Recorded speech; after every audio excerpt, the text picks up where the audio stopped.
नमस्कार। NDTV India के social media page पर आप सभी का स्वागत है। मैं हूं सोहित मिश्रा। आज के इस व्लॉग में हम बात करेंगे मुंबई के बारे में, जहां पर आगरीपाड़ा में दरअसल एक स्कूल, जिसमें आप कह सकते हैं एक तरह से आश्रम भी चलाया जा रहा था, बोर्डिंग स्कूल के साथ ही साथ वहां पर लोग रह भी रहे थे। वहां पर 22 लोग कोरोना संक्रमित पाए गए। इसमें चिंता की बात यह है कि इन 22 में से 15 लोग छात्र हैं जिनकी उम्र 18 साल से कम है। दरअसल मुंबई के इस आगरीपाड़ा जो इलाका आ रहा है, वहाँ की मैं आपको बात बता दूं। जो प्रश्न नोट बीएमसी की ओर से जारी किया गया है, मैं बीएमसी दफ्तर के पास ही मौजूद हूँ। मेरे पीछे ही यहाँ पर बीएमसी दफ्तर है। वहाँ पे बताया गया कि 23 तारीख को कोविड टेस्ट किया गया था उसी इलाके में, जहाँ पर 2 लोग पॉजिटिव पाए गए थे। 24 तारीख को रिजल्ट आया और उसके बाद Saint Joseph school and orphanage भी है वहाँ पर 24 अगस्त को 10 बजे से 2 बजे के बीच में कुल 95 लोगों की वहाँ पर टेस्टिंग की गई, जिसमें से 22 लोग पॉजिटिव पाए गए। अब इन 22 में से 4 बच्चे हैं ऐसे जिनकी उम्र 12 साल से कम है। उन्हें नायर अस्पताल के पीडियाट्रिक केयर सेंटर में भेज दिया गया है। बाकी लोगों में से जो 18 बचते हैं, उनमें से 12 जो हैं उनकी उम्र 18 के अंदर है। यानी कुल मिलाकर अगर बात करें तो 15 ऐसे बच्चे हैं जिनकी उम्र 18 के अंदर है और 7 लोग जो हैं वो वरिष्ठ हैं। इन सभी का इलाज किया जा रहा है। जिस तरह से मामले लगातार बढ़ रहे हैं, उसे देखते हुए भी इसे काफ़ी महत्वपूर्ण माना जा रहा है। बीएमसी की ओर से अब पूरे जो स्कूल है उसे सील कर दिया गया है। तो कहीं ना कहीं एक डर तीसरे लहर को लेकर जो था वो यही है कि इसका असर कहीं ना कहीं बच्चों पर ना पड़े।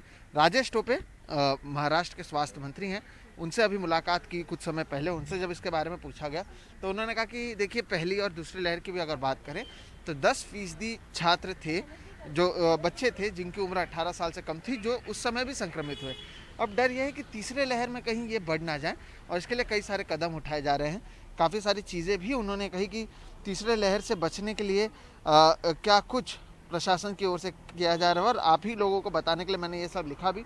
उनका दरअसल कहना है कि जिस तरह से केरल में हमने देखा कि अचानक से हज़ारों मामले आए, वो इसलिए आए क्योंकि वहाँ पर ओणम का त्यौहार मनाया गया, जो वहाँ का सबसे बड़ा त्यौहार है, और उसके बाद मामले बढ़ रहे हैं।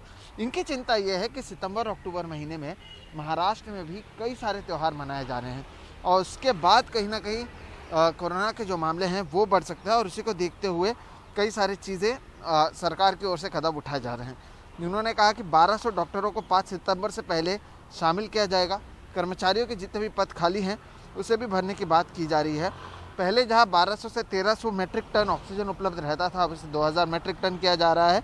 और तीसरे लहर से बचने के लिए बच्चों के लिए जो भी ज़रूरी आर्थिक व्यवस्थाओं की ज़रूरत थी, यानी पैसों की ज़रूरत थी, कई जगहों पर सेंटर्स जो खास तौर पर बच्चों के लिए बनाए जाएंगे, उसकी कोशिश की गई। सितंबर अंत तक कुल 1000 एम्बुलेंस को खरीदा जाएगा, सरकार के पास होगा। जो सभी अस्पताल, ग्रामीण अस्पताल हों, वहाँ पर भी एम्बुलेंस रहेंगे। और अस्पतालों के इंफ्रास्ट्रक्चर को सुधारने के लिए 5000 करोड़ का कर्ज लेने की बात की जा रही है, उसकी भी तैयारी है। इसके अलावा जो एक और अहम बात है वो ये है कि तीसरे लहर में 60 लाख लोग संक्रमित होने का अंदाज़ा है। उनका कहना है कि पहले लहर के समय एक्टिव मामले जो थे एक समय में 20 लाख तक थे, 40 लाख, अब 60 लाख की बात की जा रही है कि 60 लाख लोग संक्रमित हो सकते हैं। और उसी को देखते हुए ये अंदाज़ा है दरअसल, और उसी को देखते हुए तैयारियां की जा रही है। तो कहीं ना कहीं जिस तरह से आंकड़े सामने आ रहे हैं, भले ही अब चीज़ें खुल गई हैं, यहीं पे पास में सीएसटी स्टेशन है जिसने दोनों वैक्सीन ले लिया है और दूसरे वैक्सीन से 14 दिन के ज़्यादा समय हो चुका है, वो जा सकते हैं, ट्रेन से सफ़र कर सकते हैं। दफ्तर को खोला गया है, कई सारी चीज़ों को खोला गया है, जो ज़रूरी भी है क्योंकि लोगों के पैसे ख़त्म हो रहे थे। तो वहीं तीसरे लहर में मामले भी बढ़ने जाएंगे, ऐसे उनका कहना है। उससे पहले आज मुंबई के ही आगरीपाड़ा में कुल 22 लोग संक्रमित पाए गए, जिसमें से 15 छोटे बच्चे हैं। अब उसमें देखना होगा कि प्रशासन की ओर से, क्योंकि उन्होंने तैयारी की है, क्या कुछ होता है, क्या कुछ उन्हें समझ आता है। एक अच्छी बात यह है कि उन सभी की जो हालात है वो स्टेबल है और उन सभी का जो भी आवश्यकता है उनकी की जा रही है, उनका इलाज वहाँ पर जारी है। उनका ये भी कहना है कि इससे ये भी पता चल पाएगा कि हम कितने, हमारे पास चीज़ें हैं, कितने तैयार हैं, और अगर कोई चीज़ नहीं है तो उसी की भी इंतज़ाम हमारी ओर से की जाएगी और ये आगे के लिए भी तैयारी की जा रही है। तो कहने का मतलब ये है कि तीसरे लहर से पहले ही अब प्रशासन की ओर से तैयारियां शुरू है। और जब एक टेस्ट किया गया तो 95 में से 22 लोग एक इलाके में संक्रमित पाए गए। वहाँ पर स्कूल था, ऑर्फनेज था, जहाँ पर लोग रहते थे, अंडर प्रिविलेज चिल्ड्रन रहते थे, और इन 22 में से 15 लोगों की उम्र 18 साल से कम थी। अब प्रशासन का कहना है कि आप इस पर ज़्यादा पढ़िए नहीं, आप इसमें ज़्यादा आंकड़ों में मत घुसिए, क्योंकि वो उसी ऑर्फनेज स्कूल की यहाँ पर टेस्टिंग की गई थी।